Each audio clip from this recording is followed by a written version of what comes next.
Kalau misalnya sedari awal dia sudah mendikte apa yang dia inginkan, tapi tidak diikhlaskan, dia berekspektasi, dia menunggu, alhamdulillah itu tidak terkabul mas kebanyakan.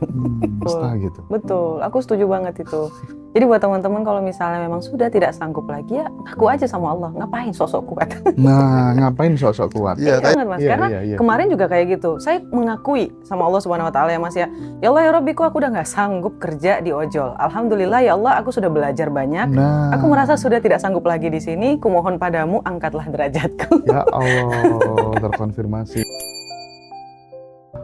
Oke, aku puasa untuk anakku, tirakat untuk anakku supaya kemudian lulus masuk di universitas ternama UGM, biar jadi presiden BEM UGM misalnya gitu ya. Terus tiba-tiba setelah ditirakatin nggak masuk. Nah, tahun berikutnya ya mungkin karena udah lelah puasa dan lain sebagainya, dia mulai nggak teach ya. Dia mulai nggak melekat dengan hasil, terus ya udahlah, masuk ya syukur, nggak masuk ya syukur gitu. Justru masuk. Nah, paradok negatif ini bisa digeneralisir ke banyak sekali case gitu. Bagaimana Karoma sebagai praktisi loa juga melihat hal ini gimana? Kalau dari saya memang sering terjadi seperti itu ya Mas Hendra ya. Semakin saya ikhlaskan, itulah kenapa saya udah bilang ada 5 kunci LOE dalam pembelajaran saya. Pertama adalah bersyukur dulu, kayak gitu. Yang kedua adalah ikhlaskan. Yang ketiga adalah self love. Yang keempat adalah bahagia. Yang kelima adalah usaha. Kalau misalnya sedari awal dia sudah mendikte apa yang dia inginkan, tapi tidak diikhlaskan, dia berekspektasi, dia menunggu, alhamdulillah itu tidak terkabul mas kebanyakan. Dan orang-orang tuh bingung gitu, apakah aku berpikir negatif dulu baru terjadi? Banyak mas yang kayak gitu, bilang oh aku pikiran negatif terkabul kok. Iya, karena pertama kamu sudah ikhlas, kamu tidak lagi berekspektasi, karena kamu gitu, gak mungkin, udahlah biarin aja, rezeki ayo, enggak jangan, gitu mas. Nah dia menganggap bahwa pikiran, kalau aku pikiran negatif itu terkabul, padahal ikhlasnya lebih tinggi ketika dia berpikir negatif. Ekspektasinya menghilang ketika dia berpikir negatif. Itulah kenapa pola pikir negatifnya jauh lebih dominan daripada pola pikir positifnya. Akhirnya rekayasa mentalnya berada di pemikiran negatif itu mas. Ikhlasnya ada di titik itu kayak gitu. Kalau Mas Hendra mungkin lebih banyak dia yang positifnya.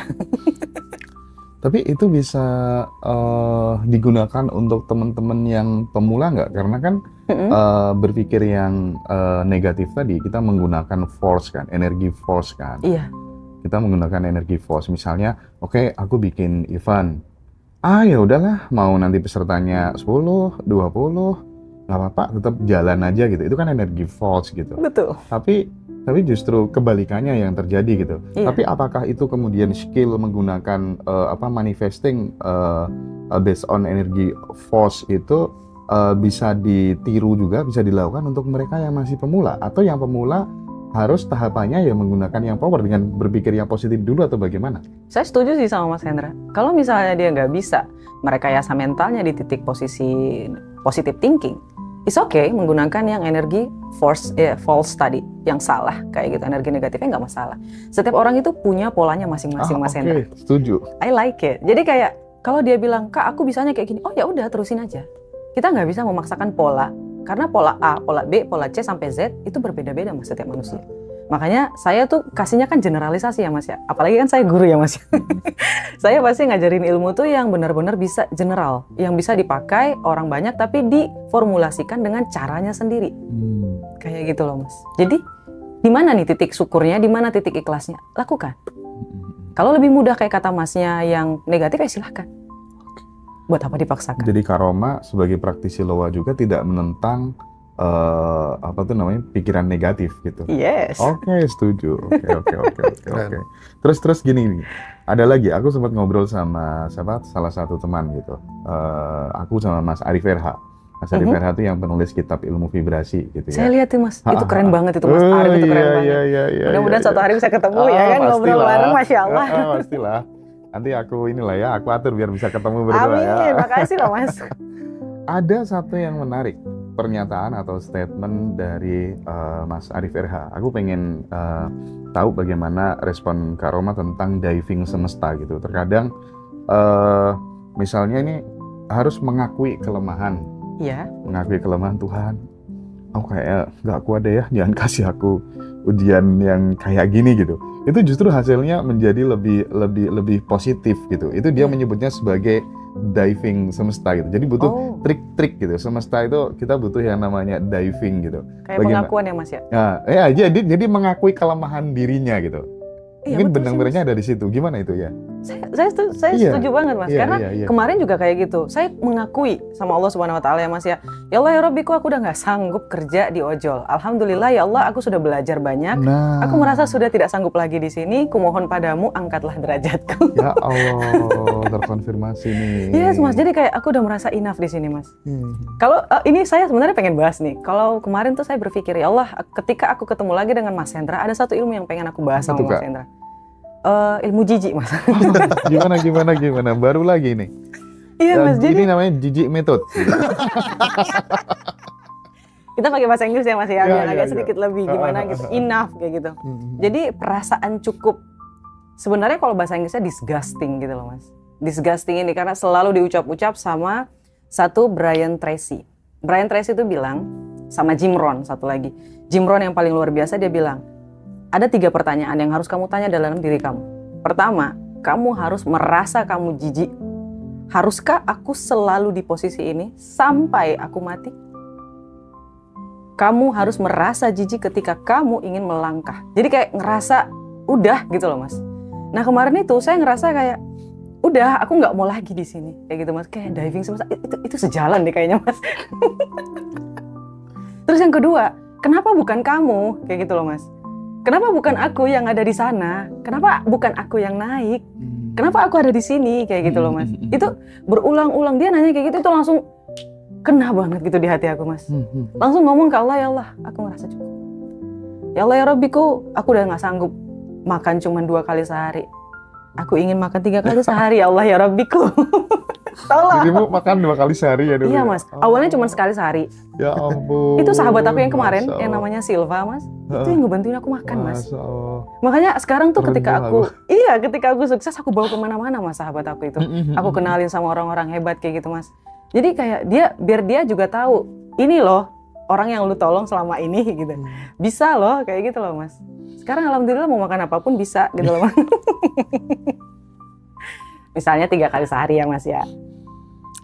Aku jadi teringat, aku kenapa jadi berkaca-kaca ya. Lihat orang makan sekali sehari gitu ya. Soalnya pernah ngalamin. Aku nggak pernah sih. Cuman aku nggak tahu dari dulu tuh gampang tersentuh ketika kemudian ada tetangga atau siapapun yang makannya berapa kali sehari, nggak punya pekerjaan gitu tuh aku bergelayut terus di dalam benakku. Ikut merasakan. Iya, hampir tiap malam. Hampir tiap malam aku selalu memikirkan, sehingga aku nggak ada pilihan yang lain, Tuhan gitu ya. Aku pokoknya harus segera level up gitu ya. Masya Allah, Masya Allah, level up kayak kelasnya ya Mas ya. Aku teringat dari, aku pernah main ke rumah teman ya. Jadi kebetulan tuh teman sekantor gitu. Beliau diuji atau gimana namanya ya, belum mendapatkan momongan selama 10 tahun. Nah orangnya tuh baik banget. Terus dia bilang ke aku gini, bilang namanya mungkin ini agak mirip dengan yang disampaikan Kak Roma tadi tentang doa gugat namanya. Ya Allah, kalau misalnya aku nggak segera dikasih keturunan, aku nggak kuat, aku nggak mau sholat, nggak mau apa-apa gitu. Ya Allah, akhirnya sebegitunya Mas. Istrinya hamil. Subhanallah. Ya, Busus namanya. Ya, istrinya hamil. Terus kemudian setelah hamil, tampan sekali anaknya, namanya Abimanyu. Oke. Kasih nama Abimanyu karena namanya dia juga keren, orang Jawa kan. Ya. Dan itu mengingatkan aku dengan peristiwa itu. Ini kan berarti kan sudah mengakui iya, ketidakkuatannya terhadap semesta gitu. Betul, aku setuju banget itu. Jadi buat teman-teman kalau misalnya memang sudah tidak sanggup lagi, ya ngaku aja sama Allah. Ngapain sosok kuat? Nah, ngapain sosok kuat? Iya, Apalagi laki-laki ya kan? Ya kayak contohnya sekarang kan bulan puasa. Ya Allah, aku sudah nggak kuat buka sampai sore. Enggak kayak gitu Mas. Enggak kayak gitu. Bercanda. Akhirnya makan kan sih. Itu kan contoh simpelnya. Iya, berikut.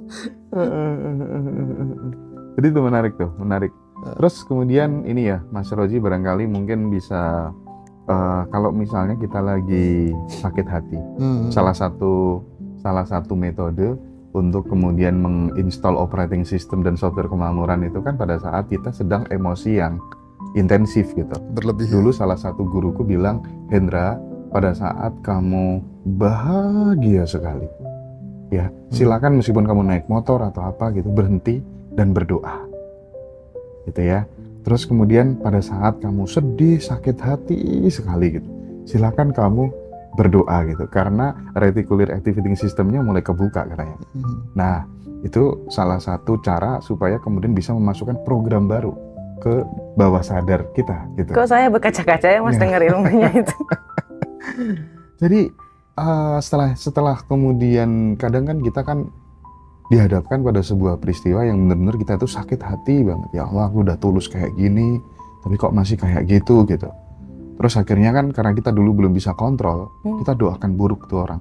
Iya. Dan aku sering kejadian itu menimpa orang gara-gara, ya aku nggak tahu sebabnya, tapi aku melakukan doa yang buruk tuh tadi karena belum bisa kontrol gitu. Tapi suatu hari setelah paham terminologi ini gitu ya, akhirnya ya sudah, sakit hatinya, ya Allah, mudah-mudahan ini jalan supaya aku bisa naik level gitu ya, bisa take off secara kemakmuran gitu. Dan aku sering pakai cara ini gitu. Nah itu tuh emosi yang intensif tentang pada saat kita bahagia, pada saat kita sakit hati, terus kemudian kita bikin sebuah doa permintaan yang itu ditujukan untuk diri kita sendiri. Bagaimana Kak Roma? Saya setuju Mas. Setuju lagi. Kalau ada saya catatan, saya catat ini ilmunya Mas. Nanti bisa diulang. Karena jujur Mas, siapapun yang saya temui, saya pasti ngambil ilmunya itu saya simpan dalam hati saya pikirin lagi gitu. Ini pernah nggak ya kejadian dalam hidup saya gitu Mas? Siapapun yang saya temui pasti selalu saya buat catatan Mas. Cuma masalahnya karena lagi podcast nggak mungkin. Saya setuju tuh Mas, saya pernah ngalamin Mas. Waktu itu saya jualan ST Mas. Jadi ada bapak-bapak berdua, satu pakai helm menjaga, pakai motornya masih nyala nih Mas. Bapak-bapak ini datang kepada saya nggak tahu nih Mas hidup apa enggak, bapak-bapak itu datang beli minuman, dia sambil teleponan gitu Mas ya. Saya nggak ngeh, kan lumayan banyak ya Mas yang beli gitu. Tiba-tiba dia bilang, Mbak, saya mau dong 2. Dia bilang gitu ya Mas ya. Oh oke, teh manisnya 2 ya Mbak. Iya, saya buatin Mas. Ngasihlah dia uang 100.000. Nah ketika dia ngasih uang 100.000, saya lagi nyakar nih untuk balikan uangnya gitu ya Mas. Terus tiba-tiba dia nyeletuk gitu di teleponnya. Nggak jadi es teh manis, maunya es teh pucuk katanya gitu kan. Mbak, teh pucuk di mana ya katanya. Teh pucuk itu apa ya? Dia bilang gitu. Terus saya bingung ya Mas ya. Ini orang kok nggak tahu teh pucuk gitu ya Mas ya. Mbak, nggak jadilah katanya gitu kan. Saya diam tuh Mas. Oh nggak jadi, iya. Kan saya udah balikin duitnya ya Mas ya. Dan Mas tahu, kan saya balikin duitnya itu 88.000 ya Mas ya. Nah dia gulung-gulung Mas. Nah ketika dia pergi, udah dibalikin ST-nya, uangnya udah saya kembaliin, dia udah ngelepas kayak gitu uangnya, dia langsung pergi, ciao gitu loh Mas ya. Terus saya mau ngambil uangnya nih Mas. Udah ada rasa deg-degan, kenapa nggak nyaman yang ngeliat duit ini. Terus pas dibuka itu nggak ada lagi uangnya, masih kayak cuman 33.000 doang. Itu saya nangis kejar Mas. Kenapa saya sampai nangis kayak gitu? Sampai saya kejar Mas orangnya tuh. Dan saya nggak ketemu. Sial iya, capek iya, marah-marah iya. Saya sampai nangis, pergi ke tetangga. Terus saya peluk itu ibu-ibu. Ada namanya Bude. Dia dari Surabaya juga. Kayaknya memang saya ditakdirin ketemu sama orang Surabaya mulu. Baiknya luar biasa Mas. Saya sampai ngadu. Itu dia nyolong 50.000. Padahal 50.000 itu kala itu harga banget ya? Banget Mas. Saya kan jualan ST itu kan memang hidupnya di situ Mas. Setelah saya keluar dari ojol. Sebenarnya saya pernah keluar dulu dari ojol Mas. Setelah 1 tahun saya keluar, saya nggak tahan. Karena obrolan bapak-bapak di ojol tuh agak sedikit tidak menyenangkan untuk seorang perempuan yang masih single kayak gitu. Iya, gitu ya? Iya. Dia mengakui saya sebagai calon istrinya yang kedua, disebar satu. Dan dia sama istrinya gitu loh Mas. Akhirnya kan istrinya kan ininya ke saya kayak gitu. Terus saya mikir, nggak dulu ya Allah, aku pengen usaha ini aja.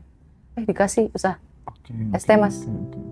Diuji sama teman saya dapat pekerjaan 2 digit gajinya. Wow, ya Allah, itu irinya luar biasa. Dari situ saya belajar, Mas, apa yang harus saya lakukan supaya rasa iri ini bisa menjadi momentum terbaik dalam hidup saya gitu loh, Mas. Terus saya yakin, ya Allah, saya yakin apapun yang Engkau tunjukkan di hadapanku adalah apa yang akan terjadi di masa depanku, kayak gitu loh, Mas. Itu saya ungkapi, saya tulis kayak gitu. Ternyata betul, Mas. Gak nyampe sebulan saya diterima kerja di perusahaan yang sama dengan teman saya.